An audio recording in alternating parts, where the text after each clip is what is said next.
We are. All right. All right, this is number 1 on the court's calendar, State of Arizona versus Germayne Cunningham, CR 2017-006-221-001. Will the counsel please announce your names? Thank you, Your Honor. Joshua Clark for the state. And Michael Jumbo representing the defendant, Germayne Cunningham, who's present out of custody. I'm Senator, also representing Mr. Cunningham. Thank you. Sir, your name and date of birth for the record, please. Germayne Cunningham, date of birth, March 18, 1979. Thank you. This is the time set for your initial appearance on counts number 1 through 11. A not guilty plea is entered on your behalf on all charges. Your initial pretrial conference is set for February the 14th, 2018 at 8:15 in the morning before Commissioner Guyton. Your comprehensive pretrial conference is set for March the 15th, 2018 at 8:31 before the assigned judge, Judge Gordon. It is ordered affirming your court-appointed counsel in this matter. Is there any objection to designating this case a complex case? There is not. It's ordered this matter be designated a complex matter. This will be set for scheduling conference before the trial judge. Counsel should have their joint case management report prepared prior to that scheduling conference. With regard to release conditions, does the state wish to be heard? Yes, Your Honor. Ultimately, the state is asking for $1 million bond for this defendant, given the nature of the charges. Specifically, I believe it's count 10. If the defendant were in custody under Rule 7, he would be non-bondable. We believe assuring his appearance in court is of the utmost importance in this case, and that bond is appropriate. The nature of the charges are severe. The penalties he is facing are the highest under the law. His ties to the community have been lessened. He did in September resign from his employment. To the state's understanding, at this point he is not currently employed, and there has been information circulated that he may have cashed out his retirement, meaning he has the means to flee or leave the state. Also, the co-defendant and his wife in this case is a citizen of Australia and not this country, I believe. My law enforcement case agent has confirmed that with the Australian consulate, so he does have ties through his wife to another country. As to the Did you say the defendant is a citizen? The co-defendant is. The co-defendant. Okay, thank you. As to the protection of the community and other family members in this case, then it does have other children. These charges involve the death of one of his children. Those children have been taken by DCS. He still has had some contact with them, and there are some concerns regarding the contact he has had with those placements.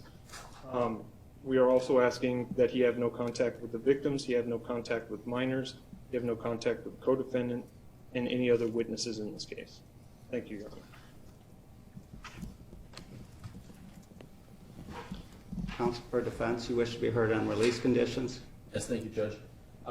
First off, we would object to Germayne being incarcerated today with a bond, which would infringe on his constitutional rights under the Arizona Constitution, Article 2, Sections 4 and 15, as well as the U.S. Constitution, Amendments 4, 8, and 10. Under Rule 7.2, this court is asked to release a defendant who's been alleged to have committed a crime on their own recognizance, unless the court cannot be reasonably assured that the defendant's appearance will be made going forward, and that there's protection to the victim and the community. So let's start with that. To begin with, there was DCS and police involvement in this case prior to Mr. Cunningham's daughter's tragic death on February 12th.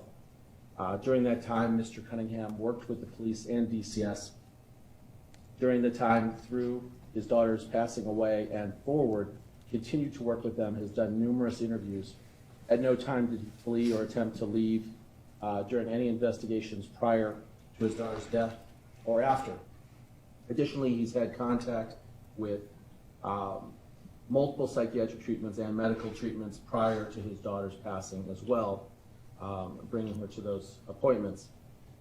Throughout this entire investigation, at some point, DCS also took his children in March. He has worked with DCS and still has standing meetings with DCS to visit with one child, which he's done up through last week.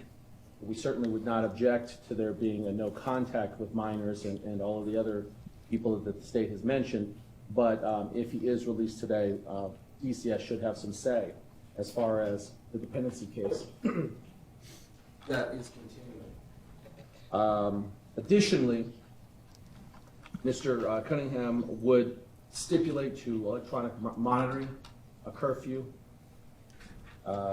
which the court could look to, since under 7.2, it must impose the least onerous conditions of the lease when looking at Mr. Cunningham's situation. Now, if we go to some of the facts the state has brought up in regards to the ties that Mr. Cunningham has with the community, he was with the City of Phoenix Police for 12 and a half years, was a detective 8 years, no blemishes on his record there. He did retire. He had to pay medical and legal fees. So currently does not have any money, hence why he has the public defender's office representing him.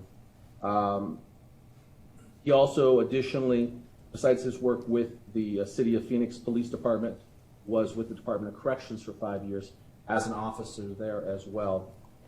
When he was with the City of Phoenix, he was a detective for 8 years. He was rehirable, though with these charges now filed, that might have changed in December. As we mentioned, after Mr. Cunningham retired, the county attorney filed charges December 1st. At that time, Mr. Cunningham did not flee, did not leave. After the press conference on December 12th, Mr. Cunningham did not leave. He's continued to address this. He's continued to meet with DCS. When the police gave him his summons while he was with DCS meeting with his child, he did not flee. In the short time that Mr. Jumba and I have known him, he's been communicative, responsive, easy to get a hold of, and made it to his appointment today despite there being tragic circumstances outside of his control. He additionally has a stable address currently that we'd be willing to give the court off the record. He's been out of custody during the entirety of this investigation with no issues.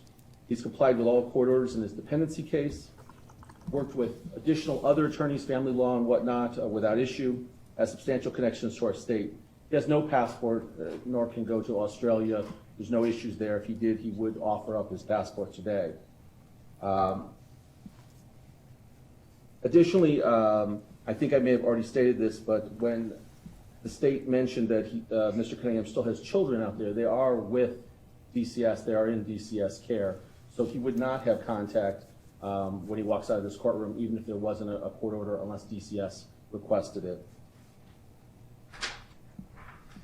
On December 1st, when the indictment was brought, there was no arrest warrant by MCAO. So at that point in time, despite this incident happening February 12th of 2017, all the way till December 1st, with no issues with Germayne, MCAO also did not ask for arrest warrants. So for all of December, he has been out and has been behaving himself and has had no issue, has shown the court and shown the world that he continues wanting to fight these charges and prove his innocence, and will continue to do so and does not need to be incarcerated at this time. Additionally, my co-counsel mentioned there's strong safety issues for the court to look at. Clearly, Mr. Cunningham is at risk within the jail community. So as you balance the situation and look at the risk, please also look at the risk to Germayne going into jail at this point when he's been complying throughout the entirety of this time, has had as many contacts that I've ever seen with state actors in a case, all the way up through today, and has made it through all of them. May I have 1 moment, Your Honor? Yes.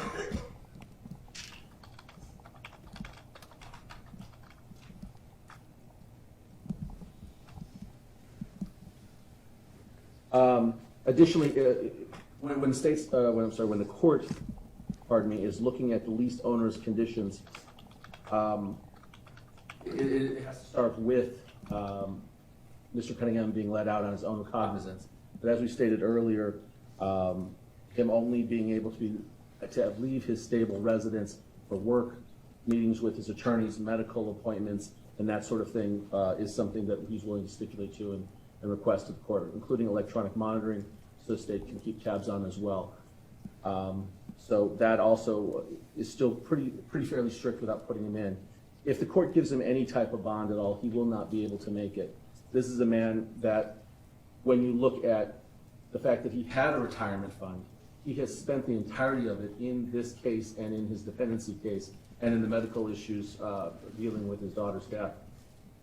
So he's now broke from showing the court and the world that he is here and will continue to show up for all of his court hearings, continue to work to clear his name and try to help figure out what specifically did happen. So for that reason, Your Honor, we would ask that he does not get a bail today, that he specifically is put out on pretrial release. Is the defendant, is he currently married to the co-defendant? That's correct, Your Honor. He is currently married to Lisa Cunningham. And does the defendant currently reside in the same home with the co-defendant? Yes, as of today. He didn't reside before today? No, I'm sorry, yes. As of all the way up till today. Up until today. Okay. Does the state have anything further you wish to add? Just briefly, Your Honor, it's been 32 days since the defendant was indicted and 27 days since he was summoned. That is not a lot of time for the court to look at his behavior and how he has acted since he has been charged with these extremely serious crimes. The seriousness of those is now facing the defendant in his first court hearing. Just because he hasn't fled in the last 27 days doesn't alleviate the fear that he may flee now that he knows what he is facing, now that he has counsel that he has talked to and knows what his possible penalties are. So I'd ask the court to weigh that accordingly, his behavior since he's received his summons. I don't believe that fear is alleviated, that risk is alleviated at all, and I would reaffirm my request for the $1 million bond. Thank you. All right. The court notes that under the Arizona Rules of Criminal Procedure, the court is required to set release conditions, and those are to be the least onerous conditions that are available to protect other persons in the community, as well as to assure the defendant's appearance at all future court hearings. The court's considered the circumstances along with the applicable court rule and Arizona statute with regard to setting of release conditions. It's ordered that the defendant be released to pretrial services on a supervised release with electronic monitoring imposed. The electronic monitoring is to be installed after the defendant leaves the court today. He's to check in with pretrial services to get the electronic monitoring installed. Until such time as the electronic monitoring equipment has been installed, the defendant will be placed on a curfew from 11 o'clock p.m. to 6 o'clock a.m. each day until such time as the electronic monitoring is installed. Defendant's not to have any contact with the arresting police officers. He's not to return to the scene of the alleged crime. He's not to initiate contact with any alleged victim. Not to have any contact with any co-defendant, with the exception that actually there's only one other co-defendant, right? Correct. Correct. So instead of imposing a strict no contact with the co-defendant, the court will order that the defendant may reside and have contact with the co-defendant, but the defendant may not discuss the facts of the case outside the presence of counsel. So they are married, they may continue to live together and have contact, but they may not discuss the facts of the case outside the presence of counsel. Defendant may no contact with the defendant's other children except as may be authorized or permitted by DCS. Do not possess any drugs without a valid prescription. Do not drive a motor vehicle without a valid driver's license. You're not to possess any weapons. You are not to leave the state of Arizona without permission from the court, and you must continue to provide the court with proof of your local address. You understand all of these release conditions? Yes, Your Honor. All right, if you fail to appear, the court would issue a bench warrant for your arrest. Do you understand? Yes, Your Honor. Trial may proceed in your absence. Do you understand? Yes, Your Honor. All right, please step over to the desk to sign for your release orders. Thank you, Your Honor. One last issue, Your Honor. The defense has not yet received the arraignment packet. We are working on getting that to them today, so if you need to enter any orders, The state make discovery available within 5 business days? we'll do, Your Honor. Thank you. The hearing is concluded, so the camera should be